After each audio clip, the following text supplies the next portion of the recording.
Good morning sir. Morning brother. Cheers, morning morning. Chairs chairs chairs. ये कोई गर्म चीज़ नहीं पीनी चाहिए ना पानी के बाद, सर दांत टूट जाए, ऐसे ही बोलते हैं ना, दांत टूट गए। ठंडे गरम का। चलो म्यूजिक।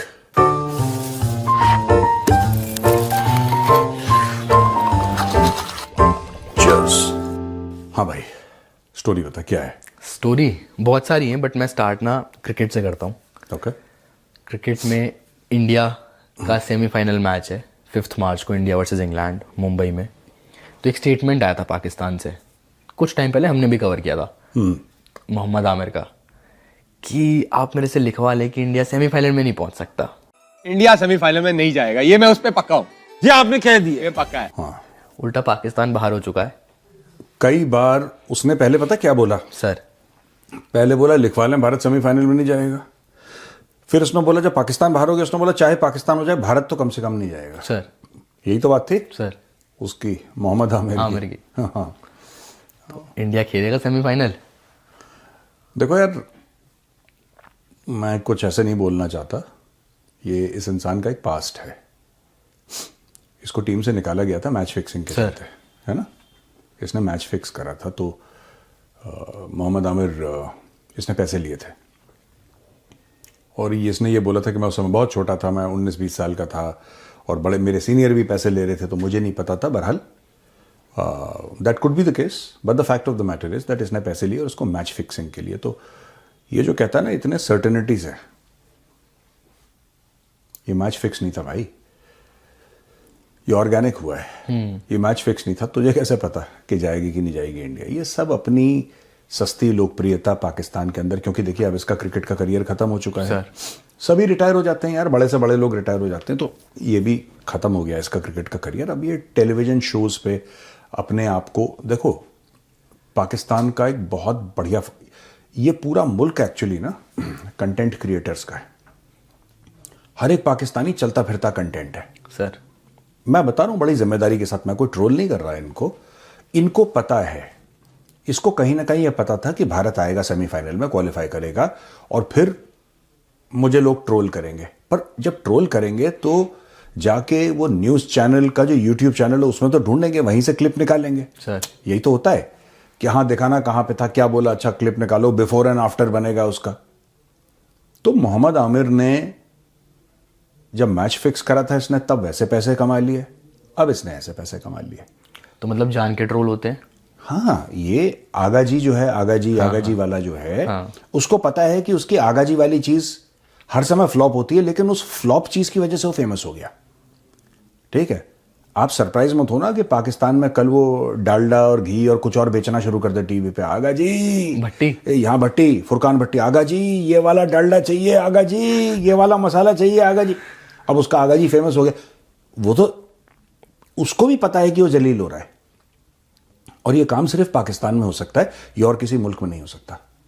आपकी मेरी औकात नहीं है ऐसा करना। अगर मैं पब्लिकली कुछ ऐसी चीज बोल दूं जो कि गलत है, जो कि फॉल्स है, जो कि मुंह से निकल गई, ठीक है, और हम इंसान हैं, हमसे गलतियां होती हैं, मुझसे भी हो चुकी हैं, तो आपने ऐसी चीज, तो आप या तो उसको जस्टिफाई करोगे सर, ठीक है, या आप अपना चेहरा छुपाते कि कोई मेंशन करेगा तो आपको शर्म आएगी, यार देखो मेरे सामने बोल दिया, मुझे एम्बैरेसमेंट हो गई। ये पाकिस्तानियों में एम्बैरेसमेंट वाला एक कीड़ा नहीं है ये, कि यार हमें मतलब ना हमसे कुछ गलती हो गई है, वो जो शर्म का एहसास जो है ना, वो नहीं है। अगली बारी और बड़ी गलती करते हैं। वो जानबूझ के आगाजी बोलता है, उसको पता है आगाजी 28 वाला मैच, उसको बोले कख नहीं मिलना 28 वाला, वो आगाजी फलाना मैच, आगाजी। अब वो आगाजी, वो उसका टैग, वो क्रिकेट के बारे में कुछ नहीं बताता। उसमें उसने क्रिकेट के बारे में क्या बोला है, एक पाकिस्तानी है अली अली करके कोई है सर, वो जो क्रिकेट का एनालिसिस वो बहुत ही शानदार करता है वो आदमी। मतलब that guy is IPL level analyst है वो। अली अली है, थोड़ा सा गोरा सा है वो, मैं भूल गया उसका नाम, मैं भूल गया, बट अली करके कुछ है। और मैं उसका अक्सर वो फीड में आता है ना जब आप देखते हो, तो वो that guy is bloody brilliant यार, वो अलग लेवल का है। लेकिन उसका मामला अलग है। ही टॉक्स मतलब absolute sense and there is absolute clarity and conviction in what he is saying. अब है कौन मुझे नहीं पता, अगर उसका मिल जाए तो डन सर। लगाना क्या है, बिकॉज अली अली मुझे पता है। लेकिन ये आगा जी टाइप के जो लोग हैं ना, इन्होंने मोनेटाइज ही वैसे कर रखा है। दे आर वेरी स्मार्ट यार। इनका मोनेटाइजेशन हो रखा है, इसी चीज को लेके हो रखा है कि आगा जी अब वो फेमस हो गया आगा जी, उसको पता है जलील होगा, और जब जलील होगा पैसे कमाएगा, और वही उसका बिजनेस मॉडल है। जलीलों के पैसे कमाओ। हाँ, कल रेस्टोरेंट से उसको मिल जाएगा कोई ऐड। पाकिस्तान में तो ये चलती है ना, रियल एस्टेट की ऐड और रेस्टोरेंट की ऐड और कढ़ाई की ऐड। सर सॉफ्टवेयर थोड़ा ना बना रहे हैं वो लोग, उनका तो यही है, कोई रियल एस्टेट, आगा जी यहाँ पे एक फ्लैट चाहिए आगा जी, हो सकता है बस वैसे ये भी। रियल एस्टेट का उसमें ऐड बना दी, 8-10 लाख रुपए जेब में डाल लिए, वो यही है इनका। सर एक न्यूज़ और है। हाँ, कल पाकिस्तान में बहुत ज़्यादा दंगा फसाद टाइप हुआ। जो यूएस की काउंसलेट है कराची में, लाहौर में, वहाँ पे बहुत मतलब भीड़ में लोग आए, उसके शीशे वीशे तोड़े। खमनी की डेथ के बाद हुआ ये सब, शीशे तोड़ दिए, उस पर मार रहे हैं मतलब डंडे वंडे से और ये सब। हाँ, और ये लाहौर में भी चल रहा है, कराची में भी चल रहा है। उसके बाद जो पाकिस्तान की पुलिस है उसने फायरिंग करी, जिसमें 12 प्रोटेस्टर्स वर किल्ड और 60 इंजर्ड हुए। अपने ही लोगों पे इन्होंने फायरिंग करी। तो ये सब पाकिस्तान में क्यों? दो चीजें हैं सर। मैं आपको एक बात बताऊं कि ये जो फायरिंग हुई है ना, कई लोगों का ये मानना है कि जो अंदर यूएस मरीन्स थे उन्होंने फायर करा है। ये भी एक पॉइंट ऑफ व्यू आ रहा है, और पाकिस्तानी मीडिया एज यूजुअल, वो आईएसपीआर से फोन आ गया होगा तो सब वो बेचारे डरे हुए रहते हैं पाकिस्तानी मीडिया वाले ना। कोई किसी मीडिया आउटलेट के मालिक को उठा के ले जाएंगे, फिर उसकी पिटाई करेंगे, और मारते बड़ा जलील करके हैं जो पाकिस्तानी पुलिस है ना। वो ऐसा नहीं कि जैसे यहाँ पे आजकल तो सोशल मीडिया का बड़ा डर है और पुलिस कुछ ढंग से, वहाँ पे तो फ्यूडल मामला है, उठा के ले गई, दे थप्पड़ दे लात, कपड़े फाड़े। राणा सनाउल्लाह जो था ना एक जमाने में होम मिनिस्टर हुआ करता था, उसके साथ तो यही हुआ था, उसके कपड़े वपड़े फाड़ के नंगा कर दिया था। होम मिनिस्टर के? हाँ, वो उस समय नहीं था होम मिनिस्टर, पहले वो मंत्री ही था। उसके बाद जब सरकार गिरी तो पाकिस्तान में ये सब, not as a incumbent minister but as a former minister, उसके साथ सड़क से उठा के ले गए, फिर उसको बिना कपड़ों के सड़क पे, बहुत हुआ है। पाकिस्तान में बड़ा कॉमन है ये, इसलिए लोग डरते हैं ना, सच नहीं बताते। यार मैं एक बात बताता हूं सर, कोई भी कॉन्सुलेट है, ठीक है, कोई भी एम्बेसी है, दैट इज सॉवरेन लैंड उस देश का। मैं एक एग्जांपल देता हूं आपको। जो अमेरिकन एम्बेसी है भारत में, नई दिल्ली में है ना अमेरिकन एम्बेसी, वो है भारत में, दिल्ली के अंदर है, लेकिन वो जमीन अमेरिकन है, वो इंडियन लैंड नहीं है। एम्बेसी वाला एरिया जो एम्बेसी वाला area, when you enter the embassy, when you enter the US embassy, you are entering the United States of America. जो भारत का एम्बेसी है वॉशिंगटन डीसी में, when you are entering the Indian embassy in Washington DC, you are entering India. ये एक diplomatic understanding है through out.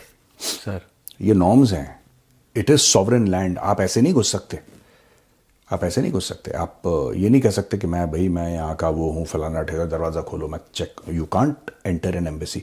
ये कुछ चीज़ें, ये पाकिस्तान में भी मैंने बताया ना, वहाँ पे कोई कानून नहीं, कुछ नहीं, भीड़ आ गई घुस गई, शॉपिंग मॉल लूट लिया, वहाँ पे जंगल का कानून है। और ये जो भीड़ में लोग थे, इसमें बहुत आईएसआईएस और हमास के झंडे भी दिखे थे जब वो प्रोटेस्ट कर रहे हैं उसमें। देखो आप, ये जो हमास के झंडे हैं वो माइंडसेट लोगों का वही है।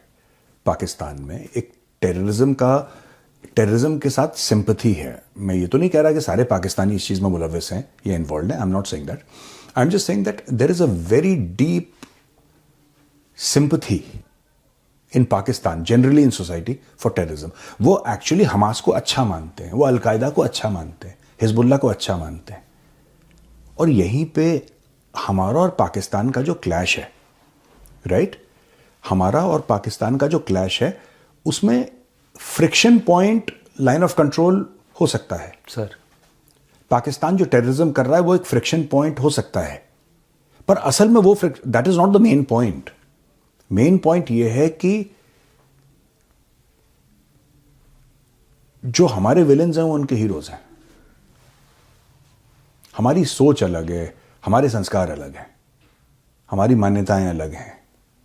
वो पाकिस्तानी पार्लियामेंट में तारीफ होती है ओसामा बिन लादेन, लादेन, है ना, शहीद का दर्जा उसको शहीद का दर्जा दिया गया है। वो वो लोग अलग किस्म के लोग हैं. They are not your everyday people who are normal people. They are not like that. वहाँ पे बहुत रिस्पेक्ट है. जो छाती पे RDX लगा के फट गया बाजार में, उन लोगों की बड़ी इज्जत है वहाँ पे. मतलब वो ऐसा माशरा है, वो इतना रेडिकलाइज हो रखा है. तो आप ये कह रहे हैं कि हमास के झंडे हैं या अलकायदा के हैं या इस्लामिक स्टेट के हैं, वो उनको अच्छा मानते हैं भाई. वो उनके हीरोज हैं ये. और यही बात तो उसने भी बोली थी, परवेज मुशर्रफ ने. सर वजाहत खान है, बहुत he is a very senior journalist and a very famous person in Pakistan, और बड़ा सुलझा हुआ किस्म का इंसान है. I have seen his interviews and I think he talks a lot of sense many a time. कभी कभी नहीं भी करते, बट ज़्यादातर I think his overall structure is very sound. उन्होंने एक बार परवेज़ मुशर्रफ का इंटरव्यू लिया था, और परवेज़ मुशर्रफ ने उस इंटरव्यू में बोला था कि लश्कर तैयबा, अलकायदा, ये पाकिस्तानी कौम के हीरो हैं. ये बोला था परवेज़ मुशर्रफ ने, former president, farmer army chief. Sir एक क्वेश्चन है. हाँ. एक तरफ ये US से इतनी एड लेते हैं, US से इतना पैसा लेते हैं, IMF से लेते हैं, वर्ल्ड बैंक से भी लेते हैं, फिर उसके बाद ये US एम्बेसी पे या US काउंसलेट पे जाके ही अटैक करते हैं. देखो, you have to understand the Pakistani mindset. You are thinking like an Indian. आप अंश एक इंडियन की तरह सोच रहे हैं. आपका ये माइंडसेट है कि किसी ने अगर मेरे साथ अच्छा किया है तो मैं उसके साथ बुरा कैसे कर सकता हूं. ठीक है ना. और इंडियन क्या, नॉर्मल लोग दुनिया में कहीं भी ऐसे ही सोचते हैं. Pakistanis don't think like that. जब पाकिस्तानी वहां का वीजा लेते हैं या वहां से पैसा लेते हैं, तो इनके दिमाग में अलग, ये कहते हैं हमने बेवकूफ बना दिया, देखो हमने दुश्मन का फायदा उठा लिया, दुश्मन को चकमा दे दिया, दुश्मन को फूल कर दिया हमने दुश्मन को. इनके दिमाग में ये फिल्म चल रही है. और जब अटैक करा तो सीधे हमला कर दिया. They think like that. वही तो मैं कह रहा हूं, इनका बड़ा कॉम्प्लेक्स रिलेशनशिप है अमेरिका के साथ. लोग अटैक कर रहे हैं सर, प्रधानमंत्री और फील्ड मार्शल बूट पॉलिश कर रहे हैं, है ना. प्रधानमंत्री, आप लाठीचार्ज, माना कि US मरीन्स ने फायर नहीं करा जैसा आप कह रहे हैं, मैं मान लेता हूं कि पुलिस ने मारा.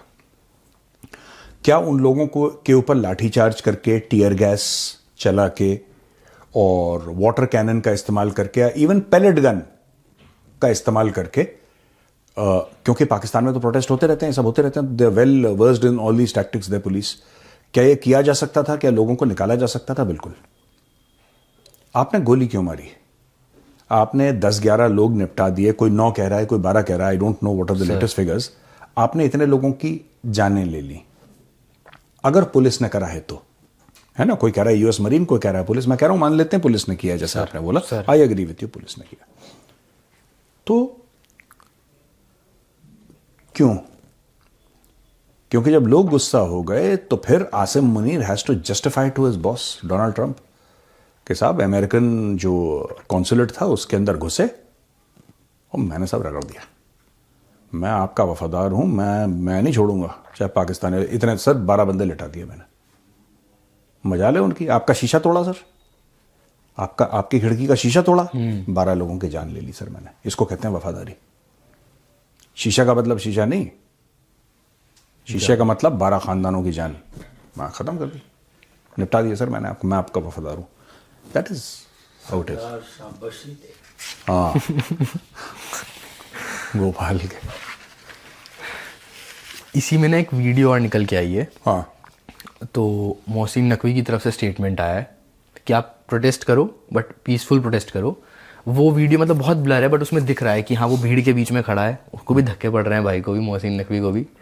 तो वो भीड़ में भी मतलब समझा रहा है. उन्होंने लिखा भी कि आपको प्रोटेस्ट करने का हक है, बट पीसफुल करो प्रोटेस्ट को. तो ना इनसे होम मिनिस्टर, मतलब पाकिस्तान भी नहीं संभल रहा है इनसे, क्रिकेट भी नहीं संभल रहा है इनसे, उधर से अफगानिस्तान भी अटैक कर रहा है. तो ये बैठे क्यों हुए हैं, मतलब ये उस पोजीशन पे, किसी भी पोजीशन पे? ये इसलिए बैठा हुआ है क्योंकि इसका जीजा फील्ड मार्शल है. आपको क्या लगता है इसकी? बस. और क्या है आप बता दीजिए. मोहसिन नकवी कौन है? इसने क्या अचीव करा है? ये है कौन? इसका जीजा फील्ड मार्शल है. इसका जीजा जब रिटायर हो जाएगा दूसरा वाला इसको लात मार देगा, जब तक ये सेफ है. यही स्टोरीज हैं. पाकिस्तान एक तरफ से कॉम्प्लिकेटेड है, दूसरी तरफ से अगर आपको वो लय और ताल मिल गई ना पाकिस्तान की, it is the easiest place to understand. Dichotomy है, एक तो है बड़ा कॉम्प्लिकेटेड फॉर द आउटसाइडर। मुझ जैसे बंदे जो डेली पाकिस्तान के बारे में पढ़ते हैं, कंटेंट कंज्यूम करते हैं हर प्रकार का, not just videos, I also read a lot about Pakistan. एक बात मैं बताता हूं, सर। ये जो कह रहा है ना प्रोटेस्ट करो और आप वो मत Peaceful करो। पीसफुल, कितने पाकिस्तानी छातियां पीट रहे हैं, ठीक है, चलो इंडिया में भी प्रोटेस्ट चल रहे हैं, ठीक है, यहां पे भी लोग बड़े गम और गुस्से का इजहार कर रहे हैं कि साहब मार दिया खमनाई को और ये कर दिया वो कर दिया, वो एक चीज है, वो अलहदा बात है, उसको छोड़ो। मुझे तो ये बात समझ में नहीं आ रही कि आपका तो बॉर्डर लगता है ईरान के साथ, पाकिस्तान का बॉर्डर लगता है, ये जो यूएस एम्बेसी के अंदर घुसे हैं ये लोग भी चोर हैं, ये पाकिस्तानी जो घुसे हैं ना यूएस एम्बेसी या कॉन्सुलेट के अंदर, ये चोर हैं बेसिकली, ये चोर हैं बेसिकली, दे थीव्स। अरे आपका बॉर्डर लगता है, ये एम्बेसी के अंदर पता है क्यों घुसे? कोई कुर्सी उठा के ले आएगा, कोई कोरमा चोरी कर लेगा, ये सब इन हरकतों की वजह से, लूटपाट के चक्कर में घुसे। इनको कोई गुस्सा नहीं है कि खमेनेई को मार दिया, खमेनेई का मरना इनके लिए बहाना है, वरना इतने ही इनकी दिल में चोट पहुंची होती तो बॉर्डर पार करके ईरान जाओ। लाखों की तादाद में, करोड़ों की तादाद में पाकिस्तानियों से मैं कहूंगा कि अगर आपको खमेनेई के मरने का इतना गम और इतना गुस्सा है और आप इतने परेशान हैं कि आप खून के प्यासे हो, अगर हम बदला लेंगे तो बदला पाकिस्तान में बैठ के तो नहीं होगा ना। चलो आप एम्बेसी के अंदर घुस गए, वहां पे 10-15 लोगों को आपने मार भी दिया, फिर क्या होगा? फिर क्या होगा? अमेरिका एक बटन दबाएगा, एक शहर को गायब कर देगा ईरान के अंदर, फिर क्या होगा? होगा क्या? तुम ये बता दो, इससे हासिल क्या होगा? अगर आप चाहते हो, ईरान इस वक्त फंसा हुआ है, दुश्मनों से घिरा हुआ है। आज की तारीख में पाकिस्तानी कौम जो कि जज्बे वाली कौम है, राइट, और वो मुल्क तो कलमा पढ़ के बना हुआ है सर, तो उस कौम को क्या करना चाहिए कि करोड़ों की तादाद में बॉर्डर पार करें, ईरान के अंदर घुसें, ईरान में जो रजीम है उसको बोलें कि हम आपके भाई हैं, हम आपके साथ शाना बाशाना आए हैं लड़ने के लिए, बताइए हम क्या करें। They should offer their services to the Iranian military to fight the US, fight Israel, fight the other states who are against them, जो भी एक कोएलिशन बन रहा है ईरान के खिलाफ, सो दे शुड डू दैट। नहीं, कोई बल्ब उतार के ले जाए, इनका स्टैंडर्ड यही है। अब कोई गया वहां पे ग्रिल उठा के ले गया, मैं कॉन्सुलेट की बात कर रहा हूं, ठीक है, कोई बल्ब उतार के ले गया निकाल के, जो जिसके हाथ में जो लगा, हाँ, मतलब ये ऐसी हैं, इनका कोई खमेनाई से कोई लेना देना नहीं है, किसी को गुस्सा नहीं है, बस ये सिर्फ चलो अंदर हो सकता है लूटपाट हो जाए, कुछ हमें कुछ मिल जाए।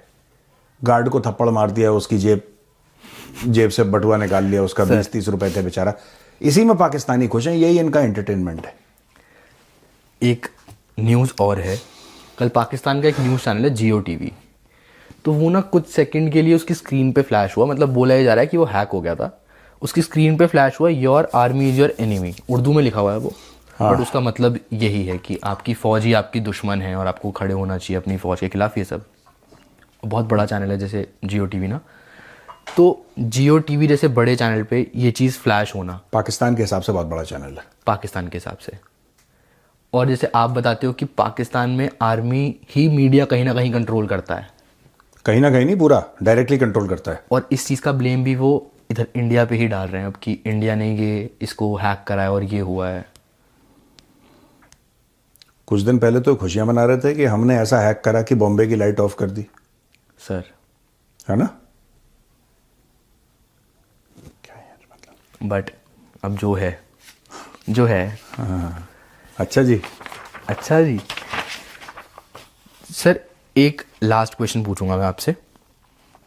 शहबाज शरीफ ने ट्वीट किया कि हमें बहुत दुख है, खमेनी के साथ जो भी हुआ, हम ईरान के साथ खड़े हैं। हाँ, एक तरफ ये स्टेटमेंट, और दूसरी तरफ ईरान ने सऊदी पे भी अटैक किया, इनका सऊदी के साथ डिफेंस पैक्ट, बीच में फंसे हुए हैं, उस तरफ भी इनको झुकना है, इस तरफ भी झुकना है, क्या अगला स्टेप होने वाला कोई है? नहीं फंसे हुए।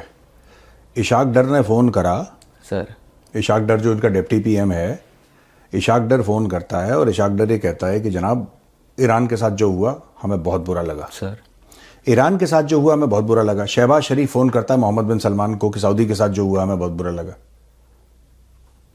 अलग अलग, हाँ, ये दो मुंहा सांप है, ये सबके साथ हैं। ये देखो, एक तो वो चीज है कि हम दोनों से बात कर रहे हैं और लड़ाई रोकिए, वो करना भी चाहिए, हर एक मुल्क को करना चाहिए कि भाई देखो हम दोनों के साथ खड़े हैं, आप लड़ाई रोकिए ना। ये उससे भी फायदा उठाने के चक्कर में है, उससे भी फायदा उठाने के चक्कर में है ये सब। आपको एक बात तो पता लग गई होगी, आपने डिफेंस पैक्ट की बात करी, एक्सपोज हो गई ना डिफेंस पैक्ट, पूरी एक्सपोज हो गई। जब तालिबान आए और तालिबान ने इनकी सुतैया लगाई, क्या सऊदी आया? नहीं। अब सऊदी के ऊपर बम गिर रहे हैं, मिसाइल गिर रही हैं, क्या पाकिस्तान आ रहा है बीच में? कहानी खत्म हो गई। ये सब फ्रॉड है, ये सब झूठ है, ये मैं बता रहा हूं ना, इसका कोई सेंस ही नहीं है। सर सऊदी वालों को गुलाम चाहिए थे, उन्होंने पाकिस्तानी खरीद लिए, बस दैट्स इट। ये पूरे पैक्ट का एक ही मतलब है। चले सर, हो गया आज का सर। हाँ, मोहम्मद आमिर मिला? मोहम्मद आमिर नहीं, ढूंढ लूंगा अभी, है ना, अंडरग्राउंड हो गया वो सर। चलो कोई बात नहीं, पैसे उसने बना लिए जो उसको बनाने थे ना, उसने और आगा जी ने, दोनों साथी होंगे बेसमेंट में, है ना। चलिए ओके भैया, राम राम।